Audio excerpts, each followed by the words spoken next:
तो इस प्रश्न में आपसे पूछ रहे हैं अभी हाल ही में कोयला खनिक दिवस ये कब मनाया गया? तो आंसर होगा 4 मई को। तो कोयले की निकासी में कोयला खनिकों की कड़ी मेहनत और उल्लेखनीय योगदान को स्वीकार करने और उनकी सराहना करने के लिए हर साल 4 मई को ये कोयला खनिक दिवस के रूप में मनाया जाता है। अच्छा, अगर मैं आपसे पूछूं कि भारत के पहले उच्च राख कोयला गैसीकरण आधारित मेथनॉल उत्पादन संयंत्र का उद्घाटन कहां किया गया? हैदराबाद में। चलिए फिर बताइए, अभी हाल ही में विश्व अस्थमा दिवस कब मनाया गया? तो आंसर होगा 2 मई को। तो हर साल मई के पहले मंगलवार को वर्ल्ड अस्थमा डे के रूप में मनाया जाता है। उद्देश्य है वैश्विक स्तर पर अस्थमा के बारे में जागरूकता बढ़ाना। इस बार हमने इसको 2 मई को मनाया। शुरुआत तो 1998 में हो गई थी इसकी। मेन बात करें इसकी थीम क्या है?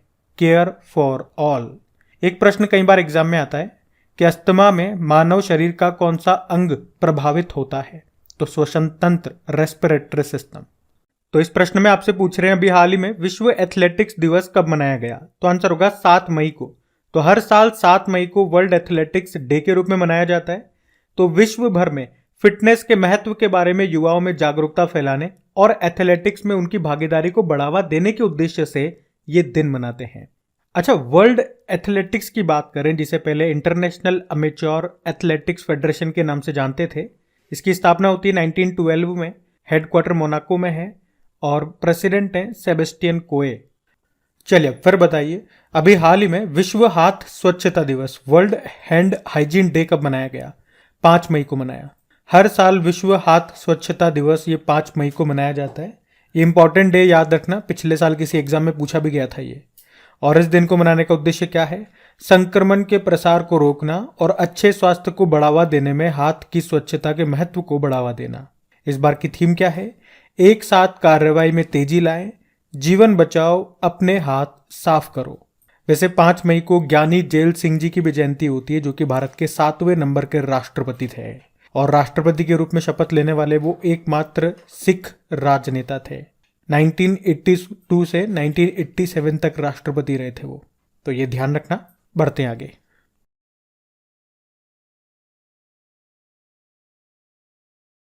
तो इस प्रश्न में आपसे पूछ रहे हैं अभी हाल ही में कोल इंडिया के नए चीफ के रूप में अभी किसे नियुक्त किया गया? तो आंसर होगा पोलावरापू मल्लिकार्जुन प्रसाद।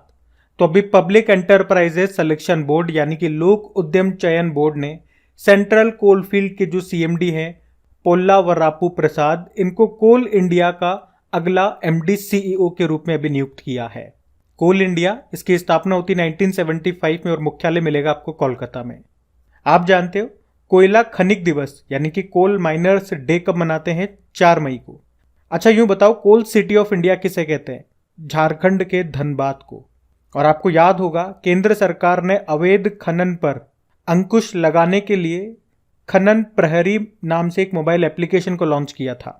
और अगर आपसे पूछे कि भारत के पहले उच्च राख कोयला गैसीकरण आधारित मेथनॉल उत्पादन संयंत्र का उद्घाटन कहां किया गया? हैदराबाद में। वैसे अभी फिक्की महासचिव सेक्रेटरी जनरल कौन बने? शैलेश पाठक। अभी 28वें नंबर के कंट्रोलर जनरल ऑफ अकाउंट्स यानी कि महालेखा नियंत्रक कौन बने? एसएस दुबे। और प्रेस सूचना ब्यूरो के प्रधान महानिदेशक यानी कि प्रेस इंफॉर्मेशन ब्यूरो के प्रधान महानिदेशक कौन बने? राजेश मल्होत्रा बने। तो ये सारे पॉइंट्स इंपॉर्टेंट है, ध्यान रखना। बढ़ते आगे। चलिए फिर बताइए, अभी हाल ही में मेलबर्न क्रिकेट क्लब के नए अध्यक्ष के रूप में किसे नियुक्त किया गया? तो आंसर होगा मार्क निकोलस को। तो इंग्लैंड के पूर्व क्रिकेटर हैं मार्क निकोलस, जिनको मेलबर्न क्रिकेट क्लब का अगला अध्यक्ष चुना गया है। वे स्टीफन फ्राई की जगह लेंगे। आप जानते हो आईसीसी के अध्यक्ष कौन है? Greg Barclay. बीसीसीआई के अध्यक्ष रोजर बिन्नी हैं। और अभी यूईएफए यानी कि union of European football association, यूरोपीय फुटबॉल संघ के अध्यक्ष बने अलेक्जेंडर सेफरीन। आपको बता दूं, पहला जो आधिकारिक क्रिकेट टेस्ट मैच है वो 1877 में मेलबर्न ऑस्ट्रेलिया में खेला गया था। किस किस के बीच? ऑस्ट्रेलिया और इंग्लैंड के बीच। और पहला वनडे इंटरनेशनल क्रिकेट मैच 1971 में मेलबर्न में ही खेला गया था, इंग्लैंड और ऑस्ट्रेलिया के ही बीच। वैसे आईसीसी की स्थापना होती है 1909 में, हेडक्वार्टर दुबई में है। बीसीसीआई की स्थापना होती है 1927 में, मुंबई में मिलेगा हेडक्वार्टर। आपको याद है अभी 5 भारतीय खिलाड़ियों को एमसीसी की आजीवन मानद सदस्यता प्रदान की गई और वो 5 भारतीय खिलाड़ी कौन से हैं? महेंद्र सिंह धोनी, युवराज सिंह, सुरेश रैना, मिताली राज और झूलन गोस्वामी। ये करंट अफेयर्स का ही प्रश्न है, ध्यान रखना इसको। बढ़ते आगे। चलिए फिर बताइए, हाल ही में दिल्ली हाईकोर्ट ने किसे भारतीय बास्केटबॉल महासंघ का प्रशासक बनाया है? तो आंसर होगा पी कृष्णा भट्ट को। तो अभी दिल्ली हाईकोर्ट ने कर्नाटक हाईकोर्ट के पूर्व जज पी कृष्णा भट्ट को भारतीय बास्केटबॉल महासंघ का प्रशासक नियुक्त किया है। भारतीय बास्केटबॉल संघ स्थापना होती है 1950 में, मुख्यालय मिलेगा आपको नई दिल्ली में। आप जानते हो अभी इंडियन वेटलिफ्टिंग फेडरेशन के अध्यक्ष कौन बने? सहदेव यादव। और मोहम्मद जलूद अभी इंटरनेशनल वेटलिफ्टिंग फेडरेशन के अध्यक्ष बने, जबकि मोहम्मद तैयब इकराम इंटरनेशनल हॉकी फेडरेशन के अध्यक्ष बने थे। चलो एक प्रश्न आपके लिए छोड़ के जा रहा हूं, होमवर्क प्रश्न। अभी table tennis federation of India की पहली महिला अध्यक्ष कौन बनी? नाम बताओ, इंपॉर्टेंट नाम है। हम बढ़ते आगे। चलिए फिर बताइए, हाल ही में दक्षिणी वायु कमान के air officer commanding in chief के रूप में अभी किसे नियुक्त किया गया? तो आंसर होगा बालकृष्णन मणिकांतन को। देखो, भारत में वायुसेना की टोटल 7 कमान है। इसमें से दक्षिणी वायु कमान के air officer commanding in chief के पद पर एयर मार्शल बालकृष्णन मणिकांतन को नियुक्त किया गया है। मैंने कहा भारत में वायुसेना की कितनी कमान है? 7। तो कौन कौन सी है और उनके मुख्यालय कहां पर, एक बार मैं आपको बता देता हूं। जैसे कि पूर्वी कमान की बात करेंगे, इसका मुख्यालय मिलेगा आपको शिलोंग में। पश्चिमी कमान का मिलेगा नई दिल्ली में। मध्य कमान का इलाहाबाद में है। दक्षिण पश्चिम कमान का जोधपुर में है। दक्षिण कमान का है तिरुवनंतपुरम में। प्रशिक्षण कमान है इसकी, एक ट्रेनिंग कमांड, बंगलुरु में उसका मुख्यालय है। और एक रख रखाव कमान है, यानी कि मेंटेनेंस कमांड, इसका मुख्यालय मिलेगा आपको नागपुर में। अच्छा, इनके अलावा आप जानते हो अभी राष्ट्रीय तकनीकी अनुसंधान संगठन के अध्यक्ष कौन बने? अरुण सिन्हा। जबकि अर्नब बनर्जी ये सीएट टायर जो कंपनी है उसके एमडी सीईओ बने। और के कृत्तिवासन टीसीएस के सीईओ बने। आप जानते हो वैसे हमारे एयर चीफ मार्शल कौन है? विवेक राम चौधरी है। लगे हाथ नेवल चीफ का नाम भी बता दो, आर हरिकुमार। और आर्मी चीफ मनोज पांडे हैं। और अब आप बताओ कमेंट बॉक्स में टाइप करके कि हमारे दूसरे नंबर के chief of defence staff CDS कौन है, क्या नाम है उनका। हम बढ़ते हैं आगे। अच्छा, फिर बताइए, अभी हाल ही में वायुसेना का नया उप प्रमुख किसे नियुक्त किया गया? तो आंसर होगा आशुतोष दीक्षित को। तो अभी एयर मार्शल आशुतोष दीक्षित को वायुसेना का नया उप प्रमुख नियुक्त किया गया है, तो इनका नाम याद रखना। अभी भारत के औषधि महानियंत्रक drug controller general of India बने थे डॉक्टर राजीव सिंह रघुवंशी। राष्ट्रीय स्वास्थ्य प्राधिकरण यानी कि नेशनल हाईवेज अथॉरिटी के अध्यक्ष बने प्रवीण शर्मा। और एशियाई डाक संघ के महासचिव बने डॉक्टर विनय प्रकाश सिंह। वैसे एशियाई डाक संघ का मुख्यालय आपको मिलेगा बैंकॉक में।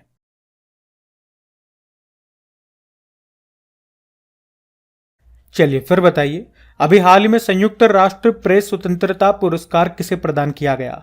तो आंसर होगा नरगिस मोहम्मदी, एलाहे मोहम्मदी और नीलोफर हमीदी को। तो संयुक्त राष्ट्र ने अभी 2 मई को जेल में बंद 3 ईरानी महिला पत्रकारों को संयुक्त राष्ट्र प्रेस स्वतंत्रता पुरस्कार दिए जाने की घोषणा की है। इन तीनों के नाम मैंने आपको बता दिए। और इन्हें यह पुरस्कार ईरान में मानवाधिकारों का हनन पर रिपोर्टिंग करने और सच्चाई के प्रति उनकी प्रतिबद्धता के लिए दिया गया है। यूनेस्को प्रेस स्वतंत्रता पुरस्कार, जिसकी शुरुआत हुई थी 1997 में, यूनेस्को के द्वारा इनको दिया जाता है। और ये पुरस्कार उस व्यक्ति, उस संगठन या उस संस्था को दिया जाता है जिसने जान जोखिम में डालकर दुनिया में कहीं भी प्रेस की स्वतंत्रता को बढ़ावा देने में उत्कृष्ट योगदान दिया है। तो इस बार ये 3 महिलाओं को मिला है, 3 ईरानी महिलाओं को मिला है। इनका नाम ध्यान रखना आप। बाकी आप जानते हो अभी वर्ल्ड प्रेस फ्रीडम डे हमने मनाया कब? 3 मई को। और अभी वर्ल्ड प्रेस फ्रीडम इंडेक्स की बात करें, जिसको किसने जारी किया? रिपोर्टर्स विदाउट बॉर्डर ने। इसमें भारत की रैंक याद रखना 161 है। टॉप पे कौन सा कंट्री है? नॉर्वे है। तो ध्यान रखना ये पॉइंट्स। बढ़ते हैं आगे। चलिए फिर बताइए, हाल ही में किसे समाजवादी नेता के रूप में योगदान के लिए मैन ऑफ द सेंचुरी की उपाधि से सम्मानित किया गया? तो आंसर होगा पंडित रामकिशन को। तो पंडित रामकिशन ये समाजवादी पार्टी से हैं। तो अभी पूर्व लोकसभा सांसद पंडित रामकिशन जी को समाजवादी नेता के रूप में उनके योगदान के लिए अभी नई दिल्ली में शताब्दी पुरुष यानी कि मैन ऑफ द सेंचुरी की उपाधि से अभी इनको सम्मानित किया गया। वे 1977 में एक बार लोकसभा सदस्य रहे और 4 बार राजस्थान विधानसभा के लिए चुने गए। अच्छा, वैसे अभी नवीनतम नेशनल पार्टी कौन सी बनी थी? आप, 6वें नंबर की। टोटल नेशनल पार्टीज पूछोगे कितनी है? 6 हो गई हैं। अभी फेड एक्स के जो सीईओ हैं राज सुब्रमण्यम, उनको प्रवासी भारतीय सम्मान मिला। विनोद कुमार शुक्ला अभी 2023 PEN Nabokov lifetime achievement award मिला। और हरि बाल कृष्णन 2023 का मार्कोनी पुरस्कार मिला इनको। अब चलिए फिर बताइए, कांस फिल्म फेस्टिवल 2023 में मानद पाल्मे डी और से किसे सम्मानित किया गया?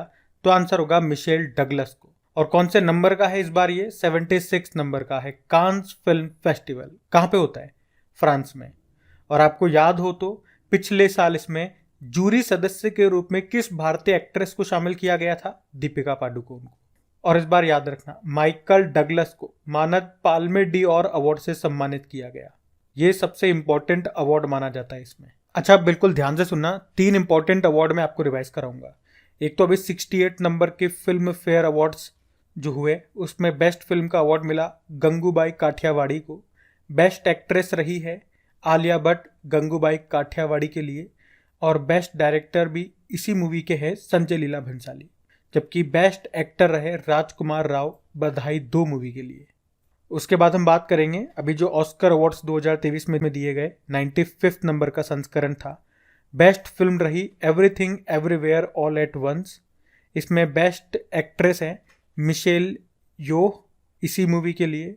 और बेस्ट डायरेक्टर है इसी मूवी की डैनियल क्वैन। बेस्ट एक्टर हैं Brendan Fraser the whale movie के। और इस बार जो बाफ्ता अवार्ड्स हैं 76 नंबर का ही वो भी संस्करण है। और आप देख रहे हो 76 नंबर के ही कांस फिल्म फेस्टिवल भी हैं। तो इसमें बेस्ट फिल्म रही है all quite on the western front. और इसमें बेस्ट एक्ट्रेस है कैट ब्लैंकेट तार मूवी के लिए। बेस्ट एक्टर है ऑस्टिन बटलर एल्विस मूवी के लिए। और बेस्ट डायरेक्टर है एडवर्ड बर्जर इसी मूवी के all quite on the western front के। तो ध्यान रखना, ये तीनों की तीनों इंपॉर्टेंट अवार्ड्स मैंने आपको रिवाइज करा, यहाँ पे ध्यान रखना। और सेशन अच्छा लग रहा है तो प्लीज़ वीडियो को लाइक करके अपने दोस्तों के साथ में शेयर ज़रूर कर दिया करें। बाकी आपकी प्रैक्टिस के लिए इनकी क्विज करके अपलोड कर देते हैं, वहीं पे पीडीएफ पे आपको मिल जाएगी। क्रैक एग्जाम एप्लीकेशन का लिंक नीचे डिस्क्रिप्शन बॉक्स में है। चैनल पे पहली बार है तो क्रैक एग्जाम चैनल को आप सब्सक्राइब करके बेल आइकन को प्रेस करके ऑल नोटिफिकेशन को सेट जरूर कर लीजिए, ताकि जब भी वीडियो अपलोड हो उसका नोटिफिकेशन आपको मिल सके। यहाँ पे डेली, वीकली, मंथली और हर महीने की टॉपिक वाइज वीडियोज अपलोड होते हैं। जो भी चाहिए प्लेलिस्ट में जाकर के चेक कर लेना, मिल जाएगा। अभी बढ़ते आगे।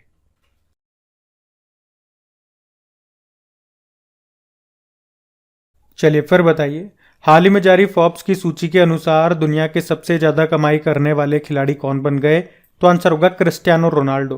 तो अभी फोर्ब्स ने दुनिया के 10 सबसे ज्यादा कमाने वाले यानी कि हाईएस्ट पेड एथलीट्स की सूची जारी की है, जिसमें जो फुटबॉल प्लेयर हैं क्रिस्टियानो रोनाल्डो, ये पुर्तगाल से हैं, ये सबसे ज़्यादा कमाई करने वाले प्लेयर हैं। दूसरे नंबर पे हैं अर्जेंटीना के लियोनल मेसी। और तीसरे नंबर पे हैं फ्रांस के किलियन एम्बाप्पे।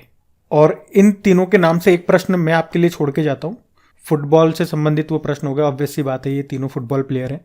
अभी जो मेंस फुटबॉल वर्ल्ड कप हुआ था, कतर में हुआ था 22वां संस्करण। फाइनल अर्जेंटीना और फ्रांस के बीच में हुआ था। आपको पता है अर्जेंटीना जीत गया था फ्रांस को हरा के। मेरा प्रश्न ये है कि उसमें golden boot award, golden ball award और गोल्डन ग्लव अवार्ड ये किसे किसे मिला, ये बताओ आप। चलिए फिर बताइए, नेशनल मैन्युफैक्चरिंग इनोवेशन सर्वे 2021 के अनुसार भारत का सबसे इनोवेटिव राज्य कौन सा है? तो आंसर होगा कर्नाटक। तो अभी हमारे विज्ञान और प्रौद्योगिकी विभाग के जो सचिव हैं डॉक्टर एस चंद्रशेखर, उन्होंने नेशनल मैन्युफैक्चरिंग इनोवेशन सर्वे 2021-22 को जारी किया है। और इनके अनुसार पूरे भारत में सबसे इनोवेटिव राज्य कर्नाटक है। कर्नाटक राज्य ये विनिर्माण यानी मैन्युफैक्चरिंग के साथ साथ विनिर्माण क्षेत्र और नवाचार मतलब इनोवेशन करने वाली कंपनियों की संख्या भी यहाँ पे सबसे ज्यादा बताई गई है। तो याद रखना, पहले स्थान पे कर्नाटक है, दूसरे पे तेलंगाना है, तीसरे पे तमिलनाडु है। और मैं आपको बता दूं, पिछले साल जो नीति आयोग ने इंडिया इनोवेशन इंडेक्स 2022 जारी किया था ना, उसमें भी टॉप राज्य कर्नाटक ही था। और अभी इस सर्वे में, अभी इस रिपोर्ट में भी कर्नाटक को टॉप पे बताया गया। जबकि पहाड़ी राज्यों में अगर बात करते हैं तो उत्तराखंड टॉप पे बताया गया और केंद्र शासित प्रदेशों में यूनियन टेरिटरीज में दादरा और नगर हवेली और दमन एंड दीव को बताया गया टॉप पे केंद्र शासित प्रदेशों में। अच्छा, पिछले साल जो ग्लोबल इनोवेशन इंडेक्स आया था, वैश्विक नवाचार सूचकांक, उसमें भारत कौन से स्थान पे था? दुनिया में 40वें स्थान पे। आप जानते हो विश्व रचनात्मकता और नवाचार दिवस, world creativity and innovation day कब मनाते हैं? 21 अप्रैल को। आप बताओ अभी भारत ने किस देश के साथ विज्ञान और नवाचार पर सहयोग के लिए समझौता किया? तो आंसर होगा ब्रिटेन के साथ। तो ये पॉइंट्स भी ध्यान रखना। बढ़ते हैं आगे। चलिए फिर बताइए, अभी इंटरनेट एंड इंडिया रिपोर्ट 2022 के अनुसार भारत में सर्वाधिक इंटरनेट पहुंच किस राज्य में है? तो आंसर होगा गोवा। तो internet and mobile association of India और कांतार के द्वारा प्रकाशित एक नई रिपोर्ट 2022 के अनुसार गोवा में सर्वाधिक इंटरनेट पहुंच है, वहीं बिहार में सबसे कम इंटरनेट पहुंच है। अभी याद है सेफर इंटरनेट डे हमने कब मनाया? फरवरी के दूसरे सप्ताह के दूसरे दिन मनाते हैं, कोई फिक्स डे नहीं होता इसका। और केरल अपनी इंटरनेट सेवा वाला पहला राज्य भी है। उस परियोजना का नाम है के-फॉन, केरल फाइबर ऑप्टिक नेटवर्क। तो ये ध्यान रखना।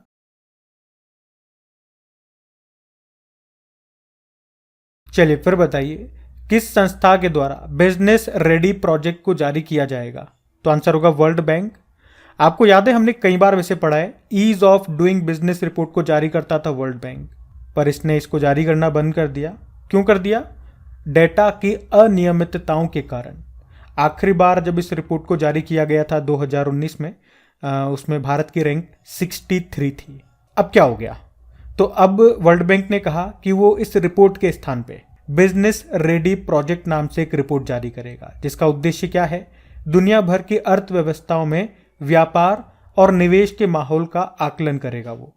तो ये बिजनेस रेडी प्रोजेक्ट रिपोर्ट को 2024 से जारी किया जाएगा, जिसमें ये हर साल 180 अर्थव्यवस्थाओं यानी कि देशों का आकलन करेंगे, उनकी रैंकिंग देंगे। तो ये अच्छा क्वेश्चन है देखो कि वर्ल्ड बैंक ने जो ease of doing business report को जारी करना बंद कर दिया था, तो उसकी जगह पे अब ये कौन सी रिपोर्ट जारी करेगा? इस तरह से प्रश्न बन सकता है, 4 ऑप्शन दे देगा आपको। बाकी बात वर्ल्ड बैंक की है तो इसके बारे में जानते हैं। देखो, वर्ल्ड बैंक की स्थापना होती है 1944 में, हेडक्वार्टर वॉशिंगटन डीसी में है, और इसके नए अध्यक्ष का नाम क्या है? जो कि मास्टर कार्ड के पूर्व सीईओ थे, यानी कि अजय बंगा। और अभी वर्ल्ड बैंक के रसद प्रदर्शन सूचकांक 2023 यानी कि लॉजिस्टिक परफॉर्मेंस इंडेक्स में भारत की रैंक आई है 38। और अगर आपसे पूछे ना कि ब्लैक राइनो के संरक्षण के लिए वन्यजीव संरक्षण बॉन्ड को किसने जारी किया, तो भी आंसर होगा वर्ल्ड बैंक। तो ध्यान रखना ये पॉइंट्स। बढ़ते आगे। चलिए फिर बताइए, हाल ही में bridging the gender digital divide नाम की रिपोर्ट को किसने जारी किया? तो आंसर होगा यूनिसेफ ने। तो यूनिसेफ की इस रिपोर्ट में मेल और फीमेल के द्वारा इंटरनेट के इस्तेमाल का जो अंतर है, उस अंतर को बताया गया है।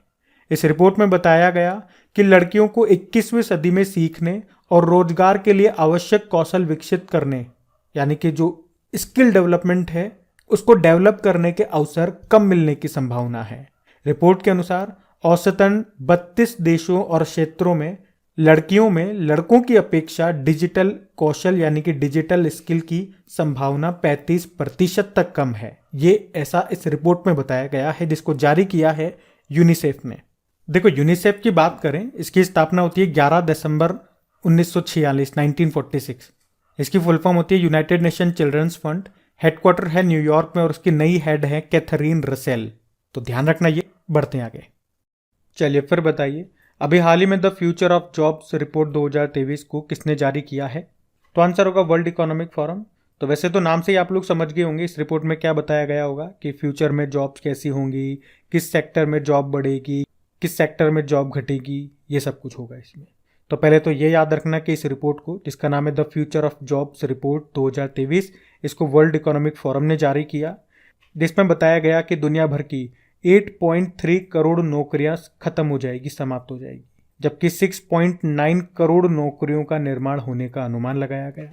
और भारत के लिए भी बताया गया कि इसमें 61% भारतीय कंपनियां सोचती है कि ESG मानकों के व्यापक अनुप्रयोग से नौकरियों में बढ़ोतरी होगी। ESG मतलब एनवायरमेंटल, सोशल एंड गवर्नेंस। और डिजिटल कॉमर्स से रोजगार में सर्वाधिक वृद्धि होगी। ये सब इस डेटा में बताया, इस रिपोर्ट में बताया। वर्ल्ड इकोनॉमिक फोरम की बात करते हैं। देखो, वर्ल्ड इकोनॉमिक फोरम की बात करें, स्थापना होती है इसकी 1971 में। हेडक्वार्टर है कोलोग्नी, स्विट्जरलैंड में, और इसके संस्थापक कौन थे? Klaus Schwab. और वर्ल्ड इकोनॉमिक फोरम ही ग्लोबल रिस्क रिपोर्ट को भी जारी करता है, ये global travel and tourism report को भी जारी करता है, और ग्लोबल कॉम्पिटिटिवनेस रिपोर्ट को भी वर्ल्ड इकोनॉमिक फोरम ही जारी करता है। तो ध्यान रखना, ये बढ़ते आगे।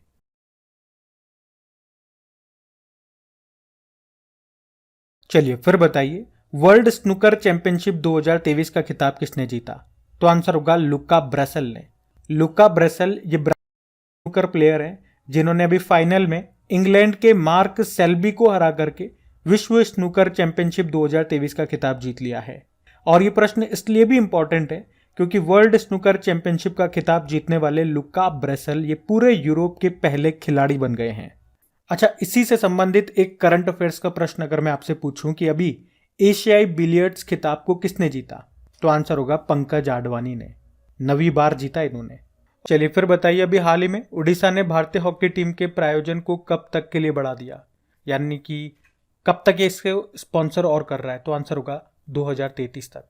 आप लोगों को याद हो तो हमने पढ़ा था कि जो उड़ीसा गवर्नमेंट है, उड़ीसा सरकार, इसने भारतीय हॉकी टीम, चाहे वो पुरुषों की हो चाहे महिलाओं की हो, तो भारतीय हॉकी टीम को स्पॉन्सर कर रही है। ये 2018 में इसने स्पॉन्सर किया था 2023 तक के लिए। अब 2023 भी आ गया, तो अब उड़ीसा सरकार ने इस स्पॉन्सरशिप को 10 साल के लिए और बढ़ा दिया, यानी कि 2033 तक।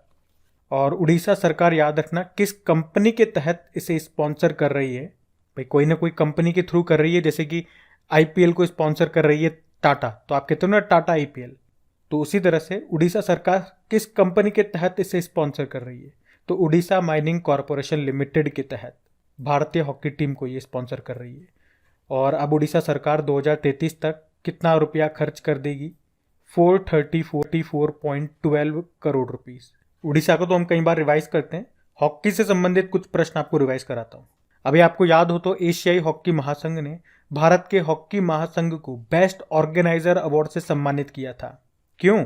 क्योंकि अभी जो मेंस हॉकी वर्ल्ड कप का आयोजन हुआ था, अभी भारत में हुआ था, 15वां संस्करण था उड़ीसा में, उसको अच्छे से ऑर्गेनाइज किया था इसीलिए। और उसमें प्रथम स्थान पे जर्मनी था, दूसरे पे बेल्जियम था। अभी Asian hockey federation athlete ambassador बनी थी सलीमा टेटे, हॉकी प्लेयर हैं ये। और हॉकी इंडिया ने पुरुष वर्ग का प्लेयर ऑफ द पुरस्कार से किसे सम्मानित किया? हार्दिक सिंह को। जबकि महिलाओं में सविता पूनिया को। अभी भारत का सबसे बड़ा हॉकी स्टेडियम ये आपको उड़ीसा में मिलेगा, बिरसा मुंडा उसका नाम हो गया है, बिरसा मुंडा जी के नाम पे। अच्छा, एक और प्रश्न बताओ, रायबरेली हॉकी स्टेडियम का नाम किनके नाम पे रख दिया गया? रानी रामपाल के नाम पे। और भारतीय पुरुष हॉकी टीम के नए कोच भी बन गए हैं, क्रेग फुलटन नाम है, साउथ अफ्रीका से वो। अगर मैं आपसे पूछूं, अभी नेशनल आइस हॉकी चैंपियनशिप जो कि लेह लद्दाख में हुई थी, उसको किसने जीता? आईटीबीपी ने, लद्दाख स्काउट्स को हरा करके। और हॉकी इंडिया के अध्यक्ष का नाम क्या है? दिलीप तिर्की है। जबकि अंतर्राष्ट्रीय हॉकी महासंघ के अध्यक्ष है मोहम्मद तैयब इकराम। तो ध्यान रखना, ये पॉइंट्स भी बढ़ते आगे।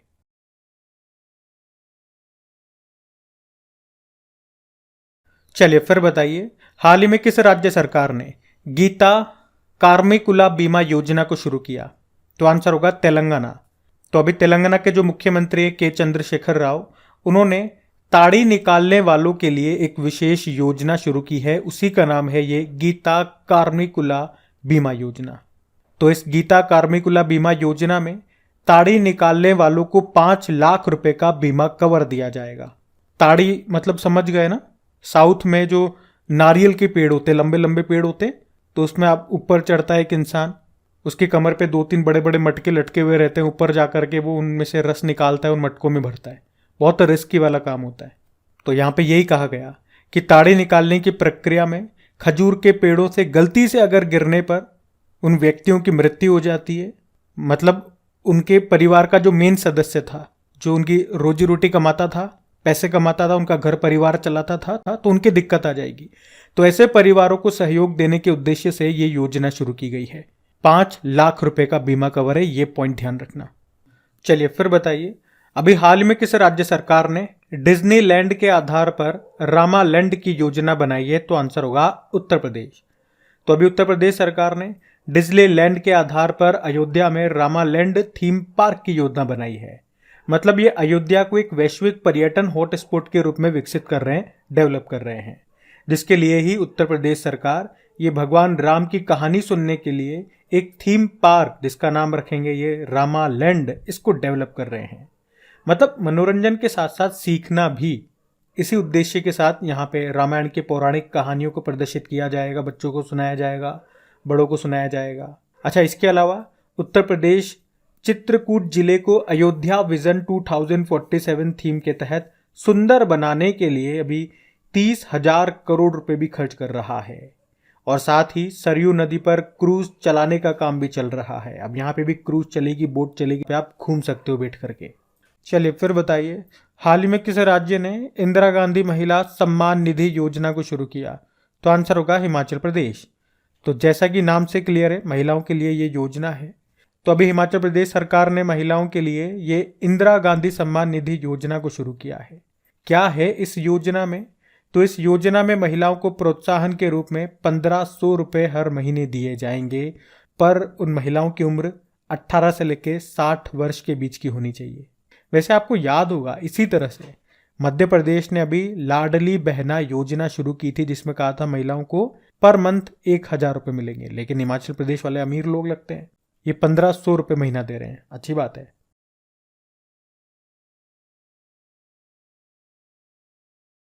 चलिए फिर बताइए, हाल ही में made in India 75 years of business and enterprise का विमोचन अभी किसने किया? तो आंसर होगा अमिताभ कांत ने। अमिताभ कांत आप जानते हो, ये भारत के पूर्व सीईओ थे और अभी इन्होंने नई बुक लिखी है जिसका नाम है made in India 75 years of business and enterprise. अच्छा, वैसे अभी नीति आयोग के वर्तमान में सीईओ कौन है? तो आप जानते हो BVR सुब्रमण्यम है। बाकी शशि शेखर वेम्पति की बात करेंगे। अभी इन्होंने कौन सी बुक लिखी है? कलेक्टिव स्पिरिट कॉन्क्रीट एक्शन, मन की बात and its influence on India. Amitabh Ghosh की बात करेंगे, जिन्हें 2019 में भारत का सर्वोच्च साहित्य सम्मान ज्ञानपीठ पुरस्कार मिला था और ज्ञानपीठ पुरस्कार पाने वाले ये पहले अंग्रेजी भाषा के लेखक बने थे। अभी इन्होंने स्मोक एंड एशेज नाम की बुक लिखी। और नारायण वाघुल अभी रिफ्लेक्शन नाम की बुक लिखी है, जिसको हमारी वित्त मंत्री निर्मला सीतारमण जी ने लॉन्च किया था। तो ये बुक्स न्यूज़ में थी, ध्यान रखना, बढ़ते आगे। चलो फिर बताओ, अभी हाल ही में secret history of caste in the labyrinths of law, इस बुक को किसने लिखा है? मनोज मिट्टा ने। तो इस बुक को प्रसिद्ध लेखक मनोज मिट्टा ने लिखा है, जिसे अभी हाल ही में लॉन्च किया गया। बुक का नाम देखा आपने, secret history of caste in the labyrinths of law. ये बुक 1850 के कास्ट डिसेबिलिटी रिमूवल एक्ट पर आधारित है, जिसे अंग्रेजों के द्वारा स्थापित किया गया था। ये बुक स्वतंत्र भारत में जाति को लेकर जारी बहस, जाति विरोधी सक्रियता के कई अनजाने पहलुओं पर प्रकाश डालती है। बाकी शशि शेखर वेम्पति, अभी इन्होंने कौन सी बुक लिखी है? कलेक्टिव स्पिरिट कॉन्क्रीट एक्शन, मन की बात and its influence on India. Amitabh Ghosh ने लिखी है स्मोक एंड एशेज और सलमान रुश्दी ने लिखी है विक्ट्री सिटी। तो ये भी ध्यान रखना, बढ़ते हैं आगे।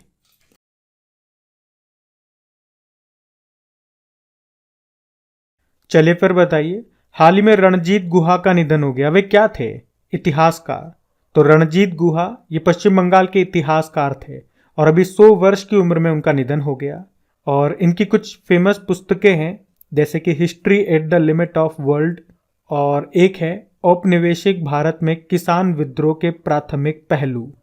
चलिए फिर बताइए, भारत का पहला खुले में शौच मुक्त यानी कि ओपन डिफिकेशन फ्री प्लस जिला कौन सा बन गया? तो आंसर होगा वायनाड। तो केरल का वायनाड जिला ये स्वच्छ भारत मिशन की ODF प्लस रैंकिंग में पहले स्थान पे आ गया और इस तरह से ये ODF प्लस घोषित होने वाला देश का पहला जिला बन गया है। मतलब वायनाड ने ODF प्लस रैंकिंग में पूरे 100 अंक प्राप्त किए हैं। दूसरे स्थान पे महाराष्ट्र का मंचेरियाल है, तीसरे नंबर पे मध्य प्रदेश का अनूपपुर है। और इससे पहले वायनाड ने स्वच्छता और अपशिष्ट प्रबंधन क्षेत्रों में 2 राष्ट्रीय पुरस्कार जीते थे। और केरल से याद आएगा, पानी की कमी से निपटने के लिए जल बजट पेश करने वाला पहला राज्य यह भी केरल बना है। और अभी GI रजिस्ट्री के डेटा के अनुसार वित्त वर्ष 2022-23 में किस राज्य के उत्पादों को सबसे ज्यादा GI टैग मिला? तो भी आंसर होगा केरल।